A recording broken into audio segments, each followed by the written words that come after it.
Hello guys, net वाला chemistry में आपका स्वागत है। आज हम वेलिस हेल्मान रिएक्शंस के बारे में डिस्कस करेंगे कि क्या होता है ये, है ना। सर्वप्रथम हम रिएक्टेंट और कैटालिसिस के बारे में डिस्कस करते हैं। रिएक्टेंट अपन कौन कौन से लेते हैं? एल्डिहाइड हो सकता है और कीटोन हो सकता है। यहाँ पर क्या देखते हैं? Alpha beta unsaturated Easter, amide, aldehyde कुछ भी हो सकता है। ये जो एल्कीन है वो एक्टिवेटेड है। ये क्या कहलाता है? अपना इलेक्ट्रॉन विड्रॉविंग ग्रुप कहलाता है। कोई भी अपन इलेक्ट्रॉन विड्रॉविंग ग्रुप यहाँ पर ले सकते हैं, है ना।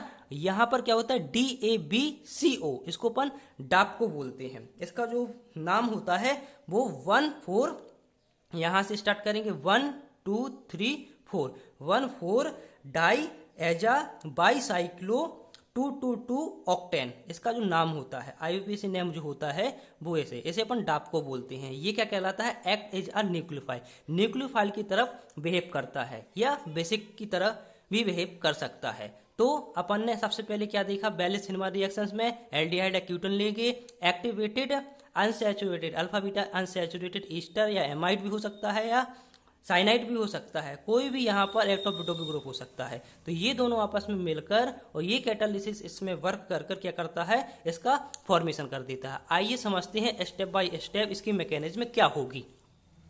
यहाँ पर क्या है? Addition of the amine catalyst to the activated alkene. जो एमीन है अपनी, मतलब इसको अपन एमीन बोलेंगे। नाइट्रोजन है और यहाँ पर 3 है, टर्सरी एमीन कहलाता है ना। ये क्या करता है?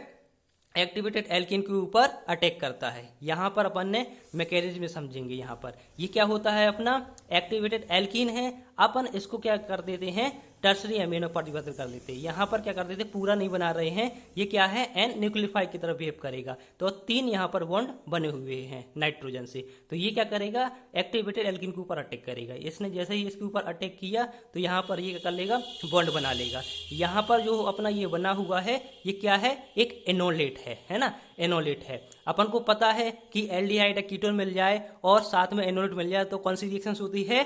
एल्डो रिएक्शंस होती है। The enolate adds to the aldehyde, aldehyde के ऊपर ये अटैक करेगा। अब यहाँ से क्या करेंगे? कार्बन और कार्बन का बॉन्ड अच्छा होता है। यहाँ पर एल्डिहाइड क्या है? एक इलेक्ट्रोफिलिक नेचर का होता है ना। कार्बन इलेक्ट्रोफिलिक होती है, इलेक्ट्रॉन डेफिशिएंट होती है। तो यहाँ से क्या होगा? ऑक्सीजन के इलेक्ट्रॉन इस कार्बन के पास आएंगे और इस कार्बन के जो इलेक्ट्रॉन होंगे वो इस कार्बन के पास आएंगे। यहाँ पर इलेक्ट्रॉन डेंसिटी इंक्रीज कर जाएगी और यहाँ पर ये क्या करेगा? एक न्यूक्लियोफाइल की तरफ बिहेव करेगा। तो ये न्यूक्लियोफाइल की तरफ बिहेव कर रहा है, ये क्या कर रहा है? इलेक्ट्रोफाइल की तरफ बिहेव कर रहा है ना। तो इन दोनों का आपस में क्या बन जाएगा? बॉन्ड बन जाएगा। ये आपस में इसका बॉन्ड बन गया, है ना। अब जो थर्ड कंडीशन है, elimination of the catalysis formation of the Wallis Hellmann elect, मतलब अब एलिमिनेशन होता है। यहाँ पर अपन बेस डालेंगे, मतलब डाप्को अभी भी प्रेजेंट है तो यहाँ पर बेस की तरफ बिहेव करेगा। यहाँ से एसिडिक प्रोटॉन निकलेगा, यहाँ से क्या करेंगे?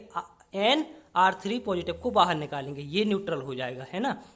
ये न्यूट्रल हो गया, बेस ने एसिडिक प्रोटॉन को निकाल लिया। तो यहाँ पर क्या हो जाएगा? यहाँ पर एसिडिक प्रोटॉन को निकालेंगे, ये जो अपना कार्बन आयन बनेगा वो स्टेबल होगा क्योंकि यहाँ पर क्या जाएगा? डिग्रेडेशन में जा सकता है ना। तो यहाँ पर क्या गया? एल्कीन का फॉर्मेशन हो गया। अब बेस ने क्या किया था? एसिडिक प्रोटॉन को निकाला था, आज ये O- बेस से एसिडिक प्रोटॉन को निकाल लेगा तो यहाँ पर वर्कअप हो जाएगा, है ना। अब जैसे अपन डाप्को को मैंने बताया है कि 1,4 di aza bicyclo 2,2,2 octane also now as tri ethylene diamine, इसको टेढ़ा भी बोलते हैं, डाप्को को टेढ़ा भी बोलते हैं। यहां से स्टार्ट करते हैं इसकी 1 2 3 4 5 6, है ना, 7 और 8।